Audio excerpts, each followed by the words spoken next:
देखो भैया कुछ हुआ तो है ही नहीं, और लेकिन इनका मनोभाव देखिए। लेकिन तभी क्या हुआ,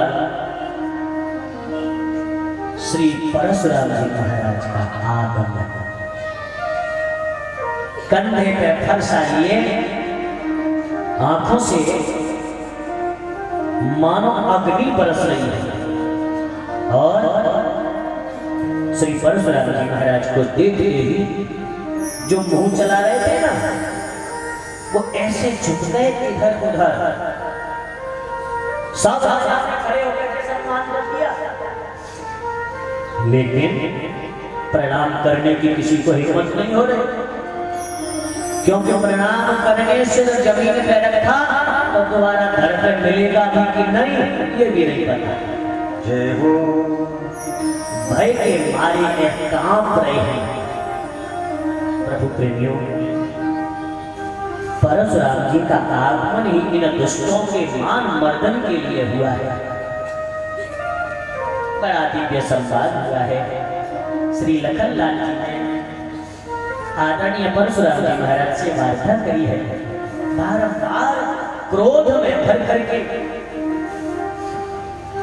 अपना परशु दिखा करके, फरसा दिखा करके परशुराम जी महाराज उन सभी दुष्ट राजाओं को बता रहे हैं कि जरा समझ जाओ ये सामने खड़े हैं वो कौन है, और इसको प्रमाणित करने के लिए अपना धनुष दिया।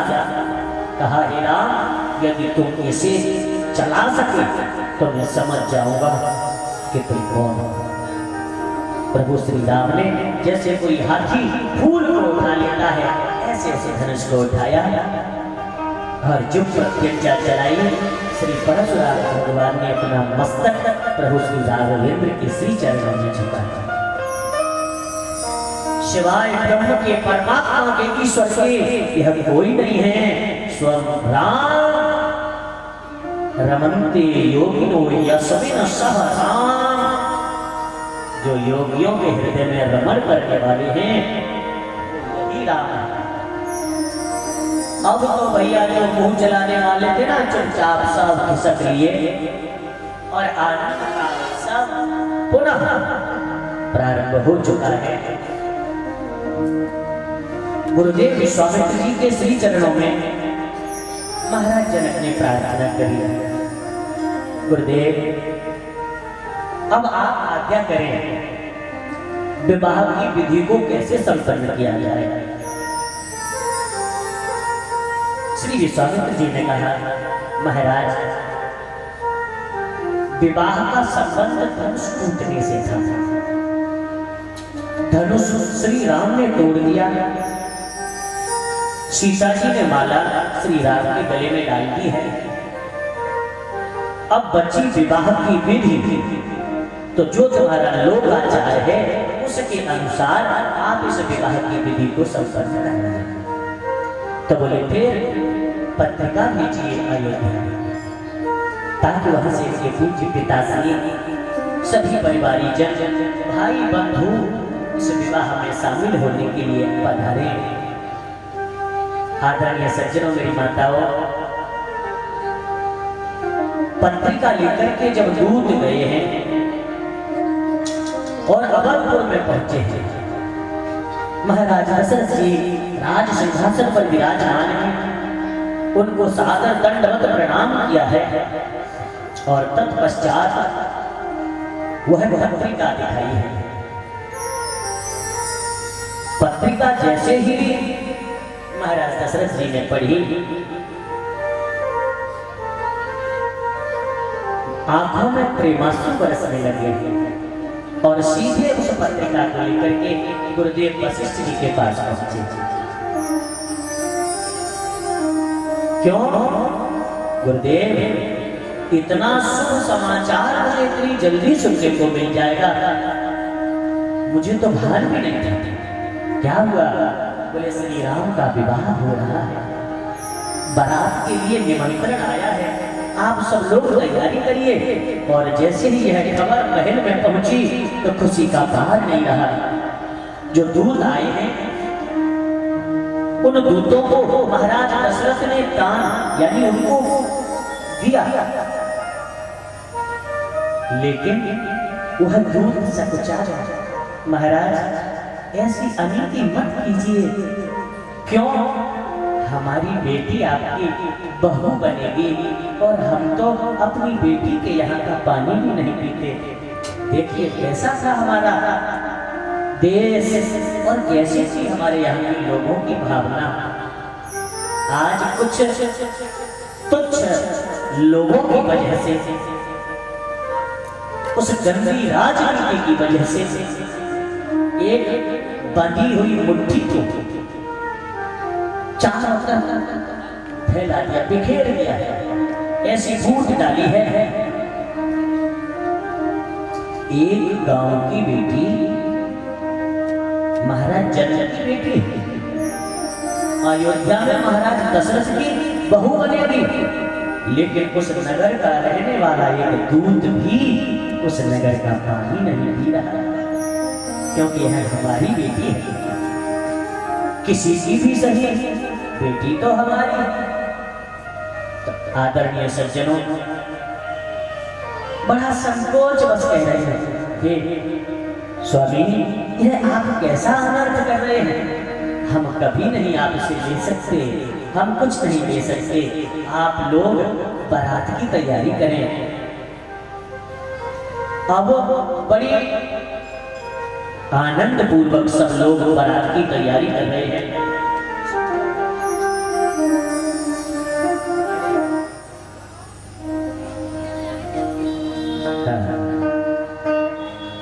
बारात की तैयारी कर रहे हैं। सुर प्रणाम करी वरसहि फूला, मुनियसी सधुनी मंगल मूला। आदरणीय सज्जनों, सब लोग बड़े प्रेम पूर्वक आनंद में मगन होकर बारात के लिए तैयार होकर चले हैं। आदरणीय श्री भरतलाल, श्री लखनलाल और श्री शत्रुघ्न लाल तीनों कुमार तैयार हुए हैं। अब बारात निकली है कहां से? अयोध्या से। जैसे ही बारात आगे चली, कहते हैं सोहत साथ सुभग सुत जारी,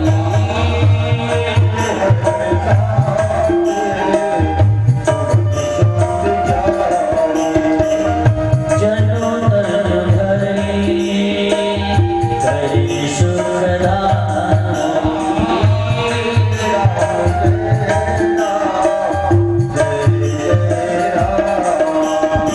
आदरणीय सज्जनों, ऐसा लग रहा है कि मानो सभी देवता आज दिव्य रूप बना करके इस बारात में आए हैं, इस बारात में पधारे हैं।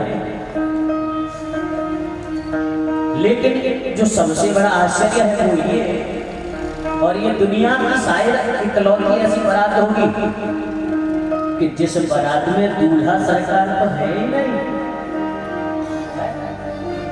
दूल्हा सरकार तब पहले ही विराजमान है, बैठे हैं जनकपुर में और बारात जा रही है।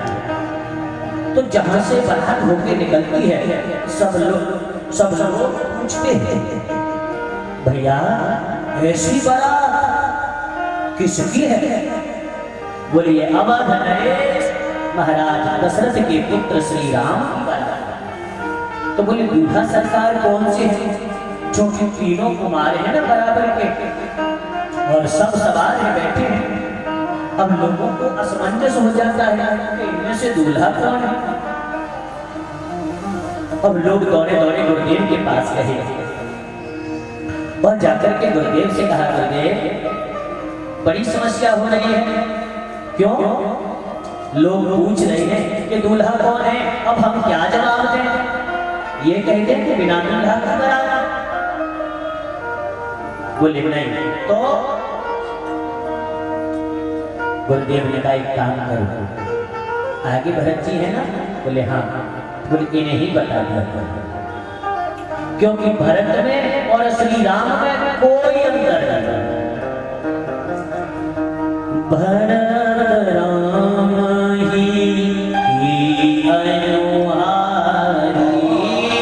भरत राम ही अनुहारी, सहसा लखीन सतेन नारी।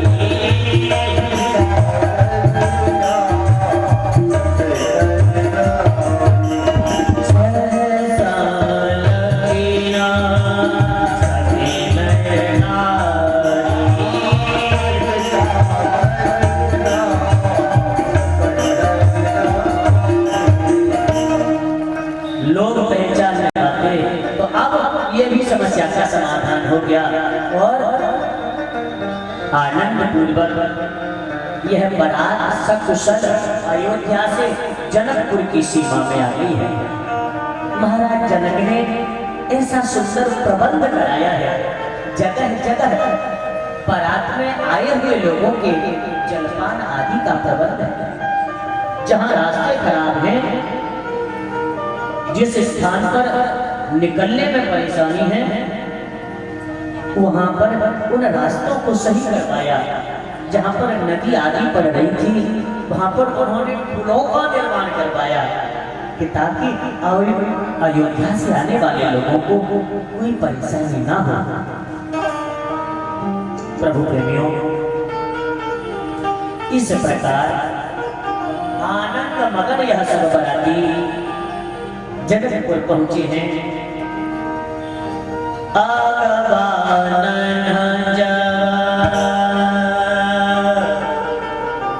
देखे बरा,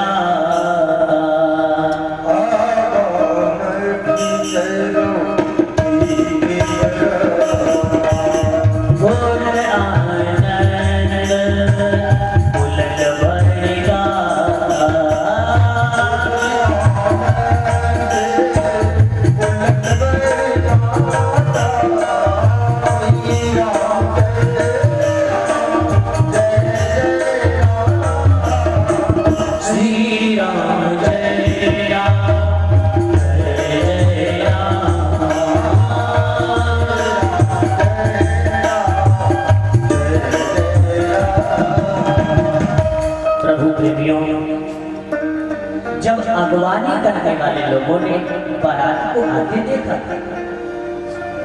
तो इनकी आंखों में आंसू आ गए, मन भर आया और आदर पूर्वक सबको लेकर के पहुंचे हैं। पूर्व जन परिजन जाति जन याचक मंत्री मिले यथा विधि सब प्रभु परम कृपाल विनीत। अब बारात आ गई है तो गुरुदेव के पास बैठे हुए श्री राम लखन का मन रूपी मयूर नाचने लगा कि हम भी जाकर के पिताजी का दर्शन कर लें, अपने मित्रों से मिल लें, भैया भरत, भैया लखन, भैया शत्रुघ्न, भैया शत्रुघ्न से मिल लें, भैया भरत से मिल लें। लखन लाल तो साथ में ही है। तो जब दोनों का मन विह्वल हुआ, गुरुदेव मन की बात समझते हैं, जानते हैं और कहा चलिए हम चलते हैं। और इस प्रकार जब मिले हैं सबसे प्यार प्रेम पूर्वक, राम ही देख बारात जुड़ानी प्रीति की रीत न जात। आज जो प्रेम प्रकट हुआ है उसका वर्णन नहीं किया जा सकता, उसे नहीं बताया जा सकता बंधुओं। और पूरे नगर में बड़ी खुशी है, बड़ा आनंद है। सब लोग एक ही बात कह रहे हैं,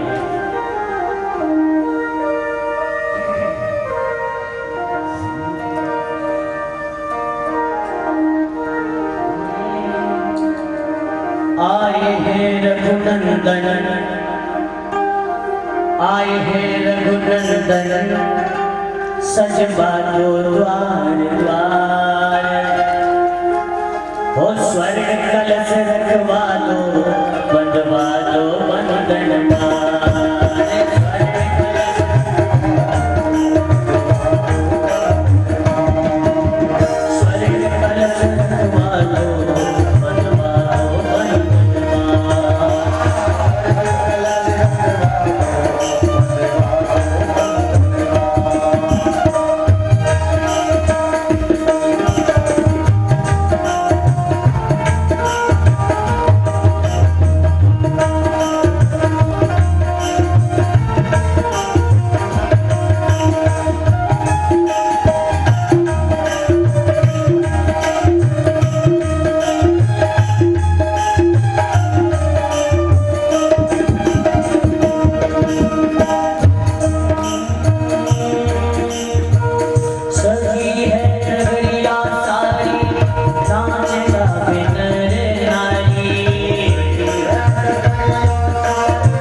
ऐसा दिव्य आनंद है। लेकिन एक और आश्चर्य है, पता है क्या? अभी तक किसी को ये भी नहीं पता कि विवाह होगा किसने, क्योंकि विवाह का मुहूर्त तो निकला ही नहीं, अभी तो मुहूर्त निकाला जाए। आदरणीय सज्जनों, बड़ा सुंदर मुहूर्त निकाला गया है। मंगल मूल लगन दिन आबा, हेम ऋतु अगहन मास सुहावा। अगहन का महीना है, हेमंत ऋतु है, ग्रह तिथि नक्षत्र जो ऊपर बारू, लगन शोधि विधि तीन विचार।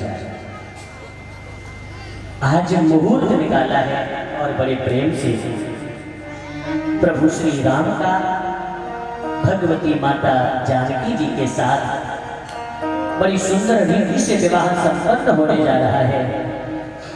शिव ब्रह्मादिक विघ्न बरु था, यानी कि जो पत्रिका लिखी गई है महाराज दशरथ जी के ज्योतिषियों ने जो पत्रिका लिखी है, ऐसे मान लो कि साक्षात श्री ब्रह्मा जी ने पधार करके उस पत्रिका को लिखा। लेकिन जब वह पत्रिका पहुंची महाराज जनक के यहाँ, तो ध्यान रखना कि महाराज जनक के ज्योतिषियों ने वही पत्रिका पहले से ही बनाई थी।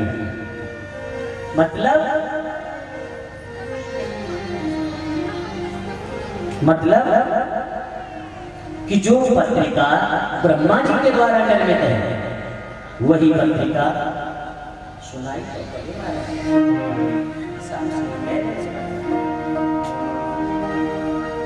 आज बहुत व्यवधान हो रहा है मुझे, क्योंकि प्रारंभ में ही सीताराम हो गई हमारी। अब भैया ऐसा है ना, सीधे सज्जन लोगों को कोई कहीं नहीं समझता। हम भी आडम्बरी हो गए तो यही लोग भैया हाँ जी हाथों पे लिए घूमते, लेकिन कोई बात नहीं, हम अपना काम कर रहे हैं, आप अपना काम कीजिए। लेकिन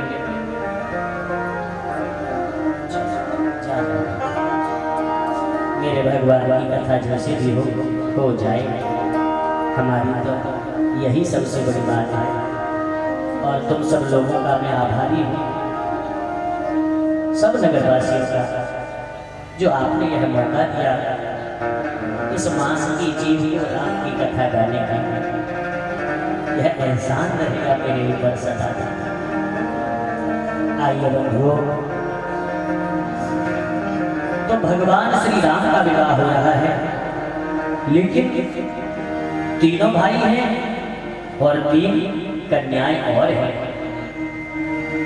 भगवत प्रेमियों, तो आज ऐसा विचार करके महाराज दशरथ के पास सूचना भिजवाई कि प्रभु क्यों न चारों कुमारों का हम विवाह करते हैं।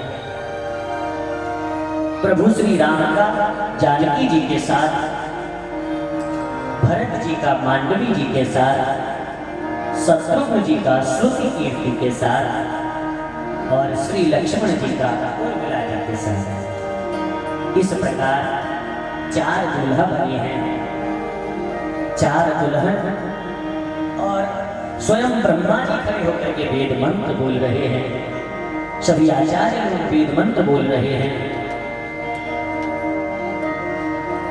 और बड़े सुंदर तरीके से सारे विवाह की विधियां संपन्न हुई हैं। आज विवाह के समय जो माताएं प्रभु श्री राम का दर्शन कर रही हैं, वो माताएं प्रभु को देख करके, श्री राम का दर्शन करके ऐसी भाव विह्वल हो गई कि जो विवाह के समय गाली गाई जाती है ना, वो गाली गा रही है और देनी चाहिए महाराज दशरथ जी को, लेकिन दे रही है महाराज जनक को। हो आज की बात कहा कहोरी, हो आज की बात कहा कहोरी, देखो है एक बहुत भारी,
जाओ और जाकर के इन्हें समझाओ ये कर क्या रही है, हमें काहे को गाली दे रही है, भैया देना है तो दशरथ जी को दो ना।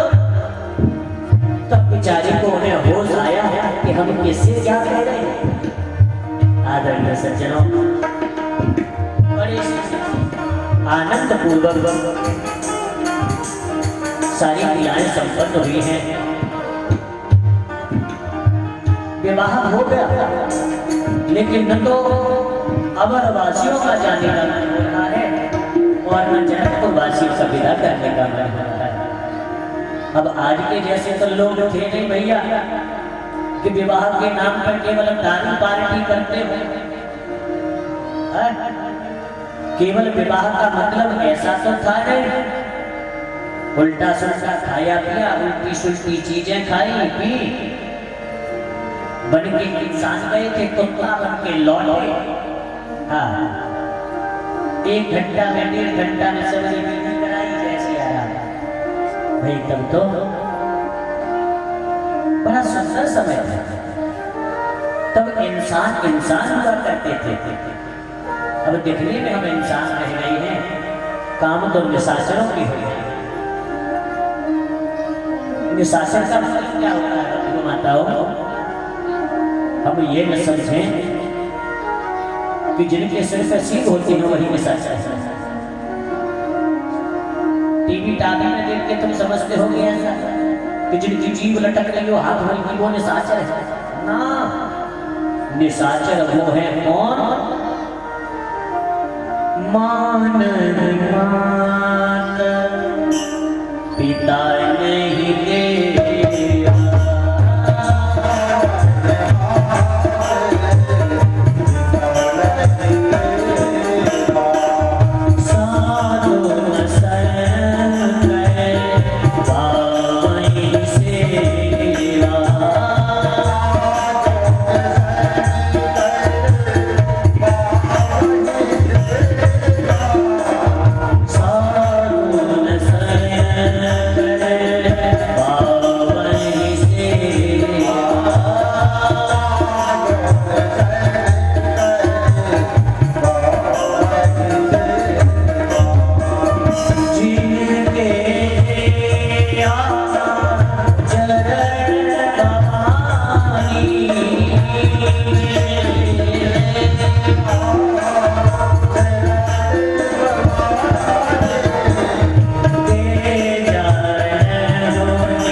आदरणीय कथा प्रेमियों, इस आज के समय में इस धरती पर वो ही निशाचर है, वही निशाचर है। लेकिन बड़ा दिव्य मंगलमय समय है, पवित्र भावना वाले लोग रहते हैं, नहीं चाहते कि अवनवासी जाएं, लेकिन कब तक रहे? तो बार बार महाराज दशरथ ने गुरुदेव से कहा कि गुरुदेव आप कृपा करें और अब आज्ञा करें ताकि यह बारात विदा महाराज जनक के पास यह सूचना पहुंचाई है। और जैसे ही सूचना पहुंची महल में अब माता जानकी की विदाई होगी।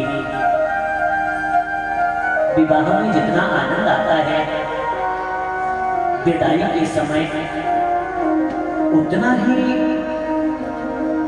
वातावरण करुण हो जाता है।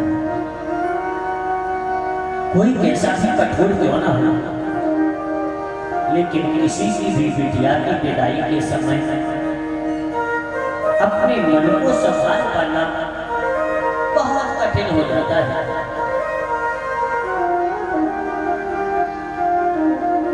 पूरे परिवार का पालन एक पिता करता है,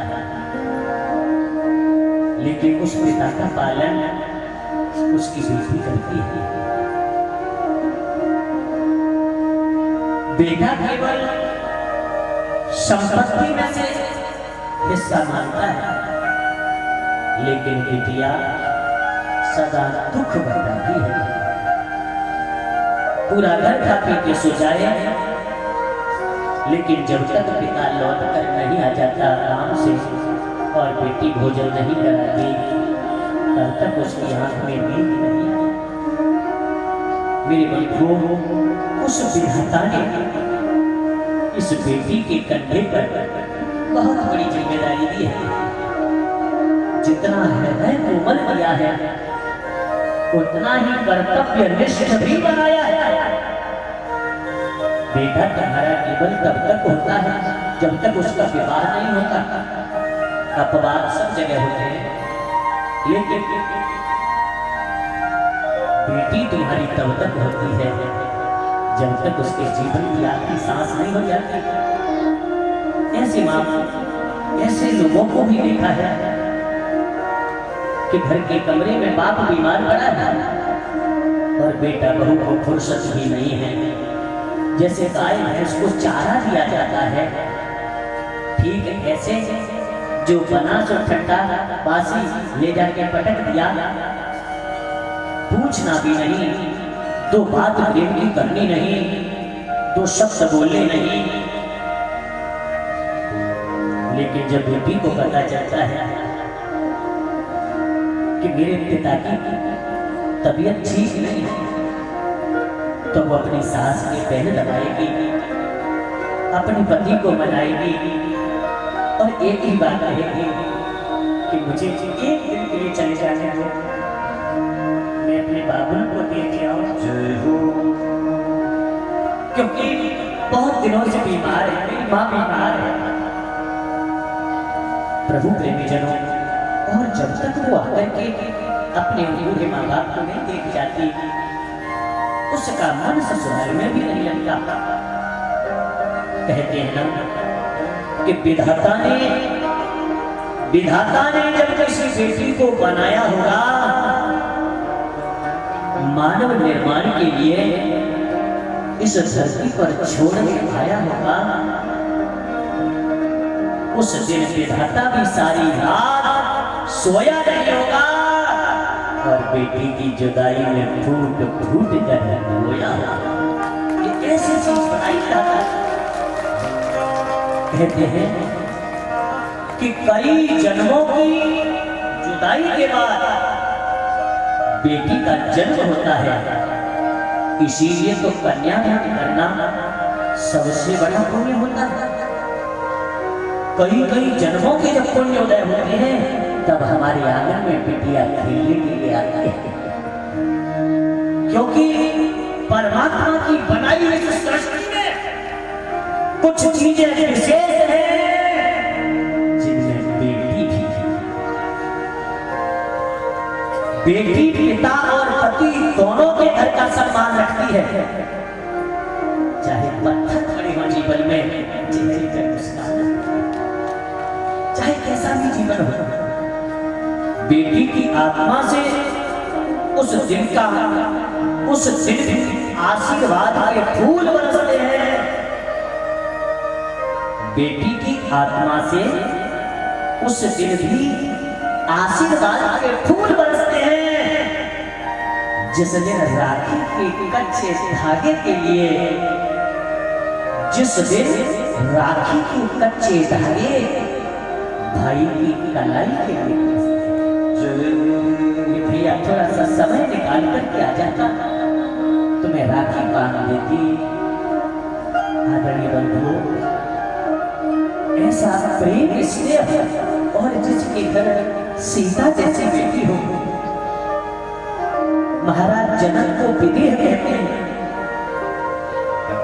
जिनके देह रहते हुए भी देह का भान नहीं, ऐसे विदेह आज जब अपनी बेटी को विवाह करने के लिए खड़े हुए। आदरणीय बंधुओं, उन माता पिता की तो बात ही छोड़ो, उन महाराज जनक के मन की दशा तो ये जीव क्या करेगी।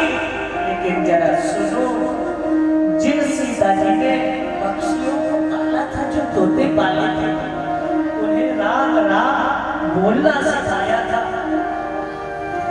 पक्षी पिंजरे में आवाज लगा रहे हैं, सुख सारी का जानकी जाए, कदम पिंजर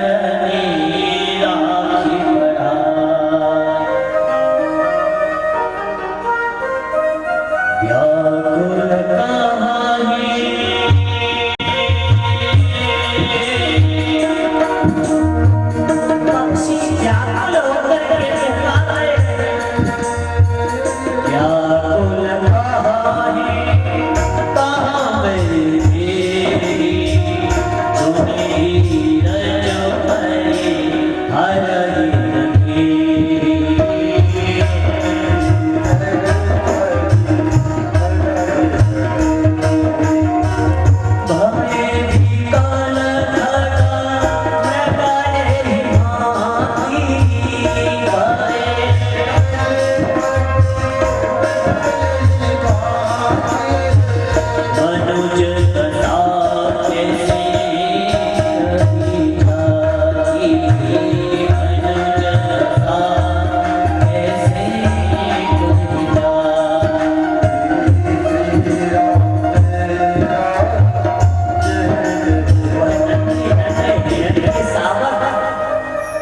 अपनी आंखों से आंसू बरसाते हुए निहार रहे हैं कि आज हम सबका पालन करने वाली जानकी जी चली जाएगी।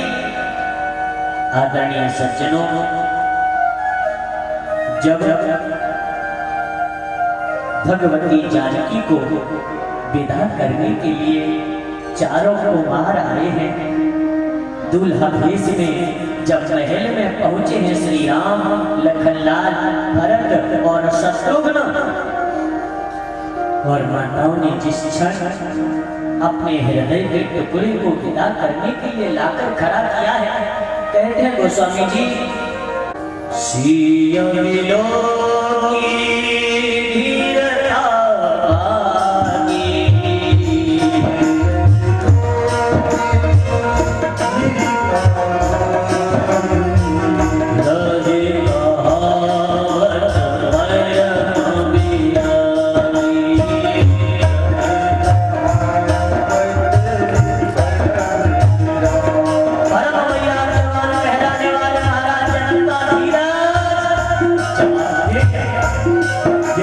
छोटा शिशु बिलक बिलक के अपने मां के लिए रोता है, ऐसे महाराज जनक बैठ के रो रहे हैं।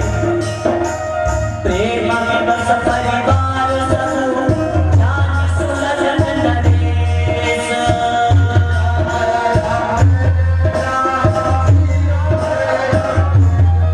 ओ हमारी चढ़ाई पालकियां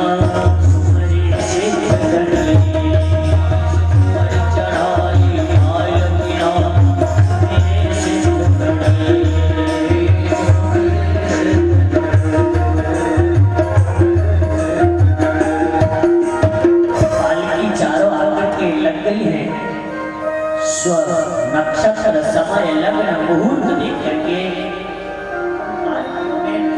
चारों राजकुमारियों को बिठाया गया है और कहते हैं कि जिस समय माता जानकी की विदा होके जा रही है, नगरवासी और सभी बालक बालिकाएं पालकी के पीछे पीछे रोते हुए भाग रहे हैं और बहुत दूर तक महाराज दशरथ जनक जी से कहते हैं कि आप लौट जाइए, लेकिन महाराज जनक भी लौटने का नाम नहीं ले रहे और इस तरह बहुत दूर तक यह सभी जनकपुरवासी राम बारात के साथ साथ पीछे पीछे विदा करते हुए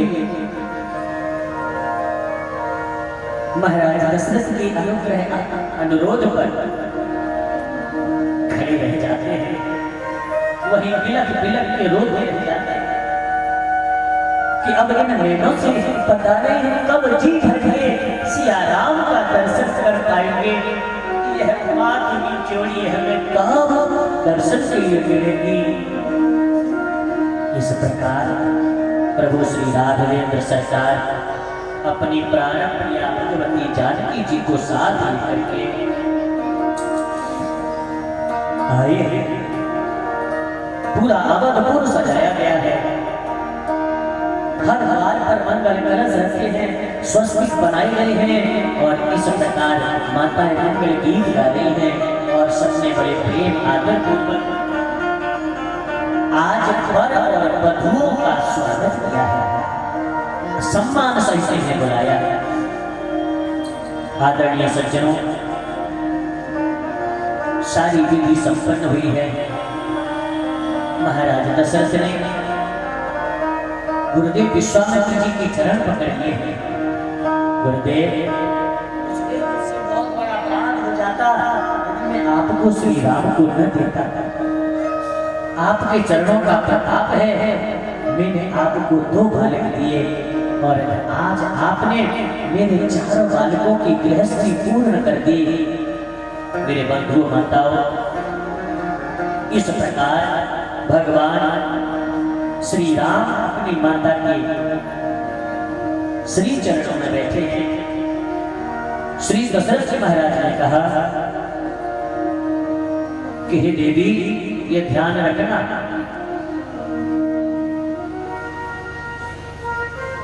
दूसरे की बेटी तुम्हारे घर बहू बनकर आई है और समाज के हर व्यक्ति को इस बात को अपने हृदय में बिठा लेना चाहिए कि जिस कन्या को हम विवाह करके लाते हैं वो कन्या हमारे घर की इज्जत है, मान है, सम्मान है। उससे नौकर की भावना रखना, यानी उसके प्रति भेदभाव रखना। यदि घर की बेटी काम करे तो तुम्हें दर्द होता है, लेकिन बहू, मैंने देखा है ऐसा कि उतनी ही बड़ी बेटी तुम्हारे घर में है, उतनी ही बड़ी बेटी जब विवाह होकर के आई तो उस 20 साल की 22 साल की कन्या से तुम 50 साल की स्त्री के जैसी उम्मीद कर लेते हो। अरे वो भी तो बच्ची है, धीरे धीरे तुम्हारे परिवार को समझेगी, जानेगी और धीरे धीरे सारे रिश्तों को निभाना सीखेगी। जिस तरह तुम अपनी बेटी की हर बात छुपाती हो तो बहू की फिर क्यों सारी दुनिया में दादा की सुनाती हो? और यदि तुम ऐसा करोगी तो क्या वो बहू तुम्हें वो मान दे पाएगी? मां बनना पहले तुम प्रारंभ करो ना, वो तो बेटी बनने के लिए तैयार है। और बेटियों से भी मैं ये कहना चाहूंगा कि यदि अपने परिवार में, अपने घर में, अपने गृहस्थी में चैन से रखना है, रहना है, तो जिस प्रकार हम अपने माँ बाप का आदर करते थे, जब हमारे माँ बाप किसी बात के लिए डांट देते थे तो हमें बुरा नहीं लगता था, तो फिर अपने सास ससुर की डांट हमें ऐसे क्यों बुरी लग जाती है? मेरे सज्जनों, भाइयों, बंधु, कह रहे हैं महाराज दशरथ कि रखी हो इन बच्चियों को ऐसे रखो कि जैसे पलक आंखों की रक्षा करते हैं। आदरणीय सज्जनों, इस प्रकार प्रभु श्री राम माता जानकी के साथ अवध में विराजमान है। चारों कुमार आज चारों वधुओं के साथ में महल में सुशोभित हैं और यहीं पर श्री अयोध्या कांड का विश्राम होता है। सभी लोग प्रेम से बोलेंगे जय श्री राम।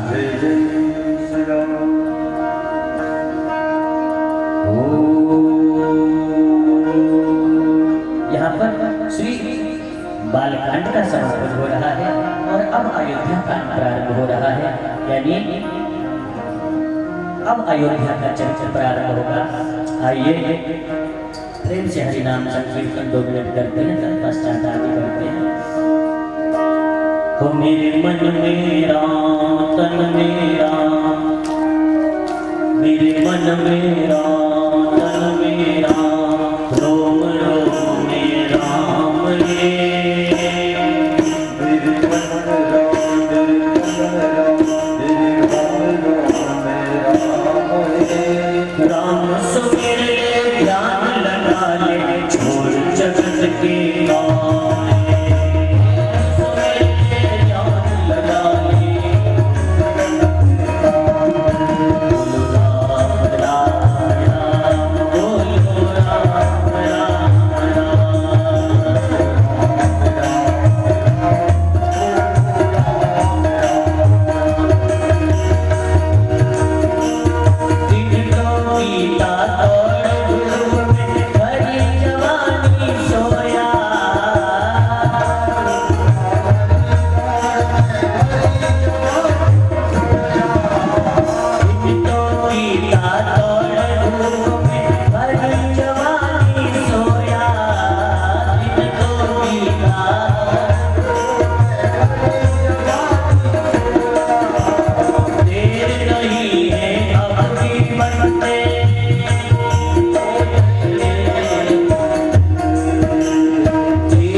के भीतर पांच लुटेरे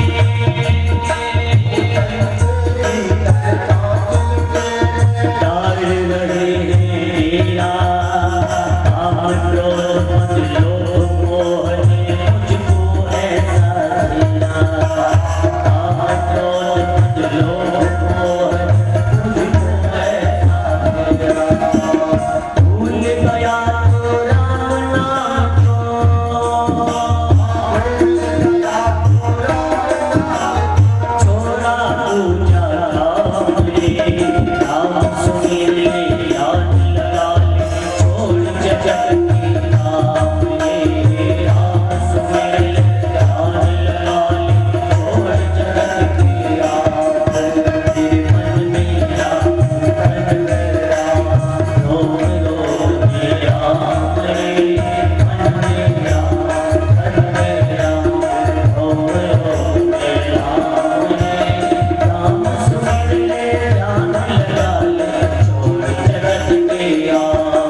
उसको समर्पित करते हैं और द्वितीय सोपान की तरफ सदगुरुदेव भगवान के श्री चरणारविंदों का आश्रय लेकर के बढ़ते हैं। श्री गुरु चरण सरोज रज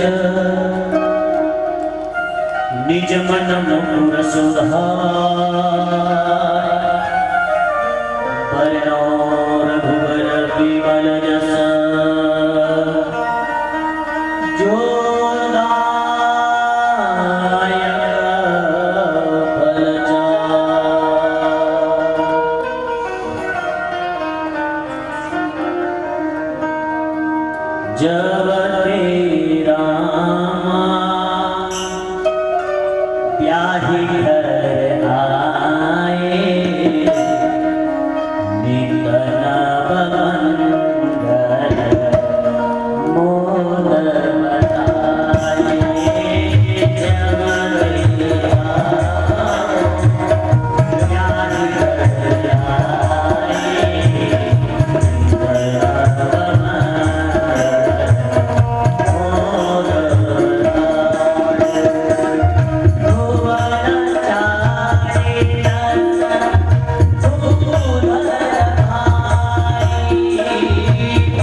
आदरणीय सज्जनों, माता कौशल्या ने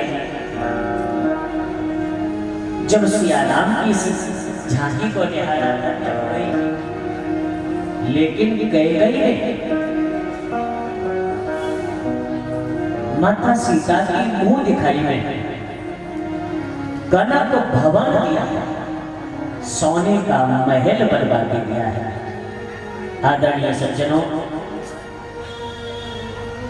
जो आनंद अवधपुर में है वो आनंद हम अनुभव करें अपने कानों के द्वारा, अपने हृदय में इस रस को उतारें। जिह्वा काम नहीं कर पा रहे हैं, जय सिया राम। जय जय सिया राम। वही तो हम भी मीटर लगा के देख लेते हैं सुनना या कि नहीं सुनना। जय सिया राम। जय जय सिया राम। एक बार हाथ में लड़ुआ धरे बैठे बॉडी में दही जमाए बैठे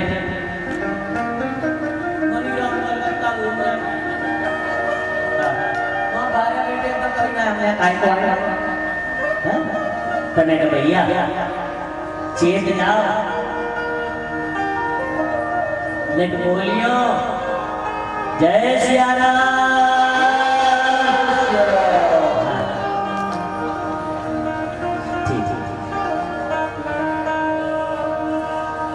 कह रहे हैं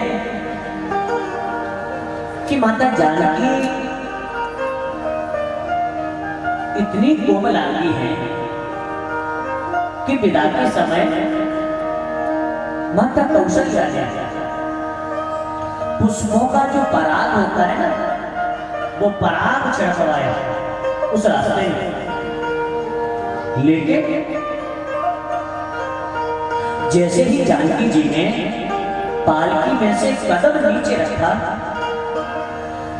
एकदम से उठा लिया। माता कौशल्या ने पूछा क्या हुआ बेटी? बोले कोई बात नहीं। बोले नहीं कुछ तो कोई परेशानी? बोले हे भैया तुमने जो पराग बिछवाया है ना यह पराग मेरे पैरों में चुभ ऐसी माता जानकी है। आदरणीय सज्जनों सकल सुकृत रतिन नाहु राम सुजसो सोनी अति उचाहु।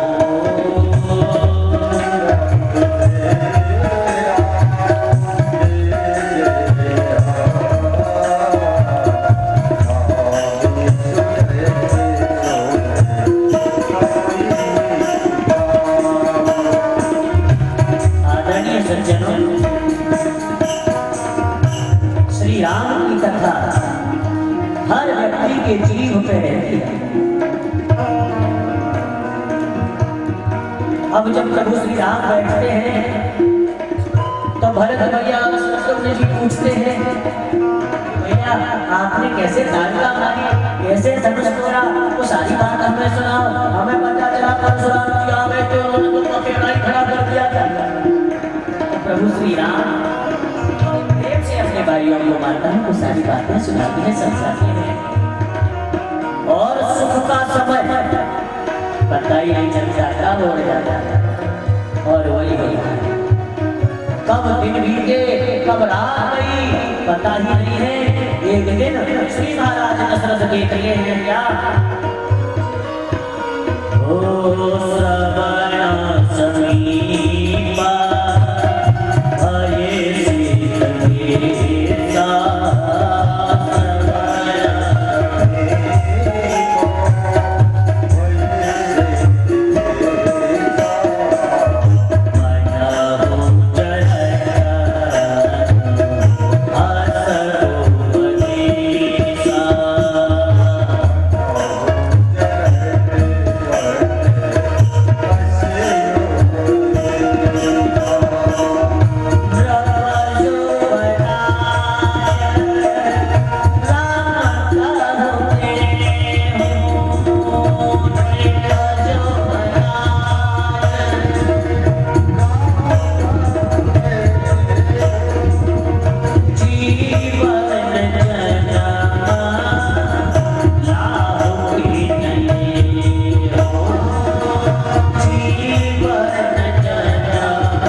समीप भये सित कैसा, यानी कान के पास बाल सफेद होने लगे, मानो मनहु जड़ठपन अस उपदेश, यानी अब तो मुझे लग रहा है बुढ़ापा आने वाला है, वृद्धावस्था आने को है, तो क्यों ना ब्रह्म युवराज राम का हृदय हो, अपनी जिम्मेदारियों से मैं भी मुक्त हो जाऊं और श्री राम को युवराज बना, ऐसा मन में संकल्प आते ही महाराज दशरथ अपने महल से खड़े हुए और गुरुदेव वशिष्ठ के आसन में जाकर गुरुदेव से कहा, हे गुरुदेव, मेरे मन में ऐसा संकल्प पैदा हो रहा है, मेरे मन में ऐसी भावना पैदा हो रही है कि मुझे राम को युवराज बना देना चाहिए। जैसे ही यह शब्द सुने तो गुरुदेव वशिष्ठ जी के तो कानों में मानो अमृत किसी ने खोल दिया। कहा, महाराज दशरथ, फिर इसमें सोचना क्या है? बोले, मैं आपसे आज्ञा लेने और मुहूर्त पूछने के लिए आया। गुरुदेव विह्वल हो गए। कहा, हे दशरथ जी महाराज, वो घड़ी धन्य हो जाएगी, वो लगन अपने आप पावन हो जाएगी, वो मुहूर्त अपने आप में सिद्ध होगा जिस क्षण मेरे राम राजा बनाए जाए, जिस समय मेरे राम अपने मंदिर में विराजमान होंगे, क्षण अपने आप में पावन होगा। जय हो। आदरणीय बंधुओं, लेकिन दशरथ जी ने कहा, गुरुदेव भरत नहीं है, शत्रुघ्न नहीं है, हम उन्हें निमंत्रण भेजेंगे। गुरुदेव चाह रहे हैं अभी हो जाए तुरंत।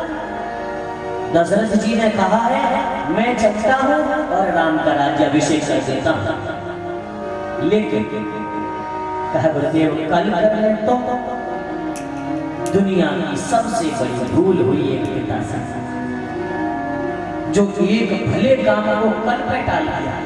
मेरी माताओं, मेरे बंधुओं, हाथ जोड़ के कह रहा हूं, जब मन में अच्छा काम करने का विचार आए, कर डालना।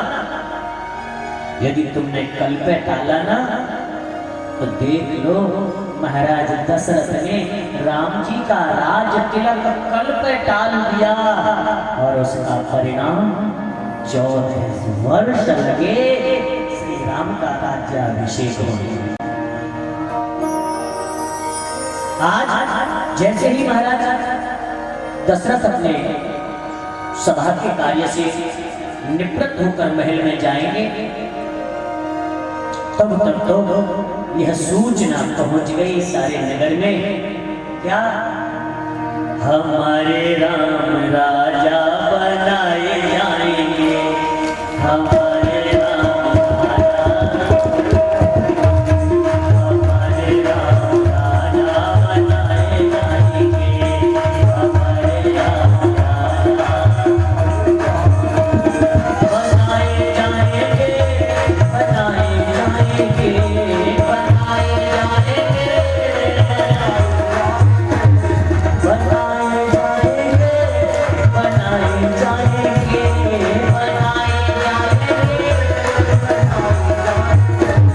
हमारे राम राजा बनाए जाएंगे, हमारे राम राजा। अब सब नगरवासी नाच रहे हैं। अब जैसे ही नाथ राम करियहि युवराजू, कही कृपा करी करिय समझू, आदरणीय सज्जनों, जैसे ही यह सूचना पहुंची, सारे नगर में आनंद बरसने लगा। अब हमारे राजा राम होंगे, सब सुखी हैं, सबको आनंद है। लेकिन कुछ लोग हैं कि जिन्हें राम के राजा बनने में भी आपत्ति है, जिनको राम जी का राजा बनना भी पसंद नहीं। और वो कौन है? कोई साधारण लोग नहीं है। हाँ जी, ये स्वर्ग के देवता देवता विचार कर रहे हैं कि यदि राम जी राजा बन गए, राज्य का शासन करेंगे, तो हम तो जंगल जंगल मारे भटक रहे। पहली बात, सभी देवता रावण के भय से भटकते घूम रहे हैं। लेकिन जो दूसरा और बड़ा दुख है ना, वो ये, दूसरा बड़ा दुख है वो ये कि रोज हाजिरी लगाने भी रावण के यहाँ जाना पड़ता है।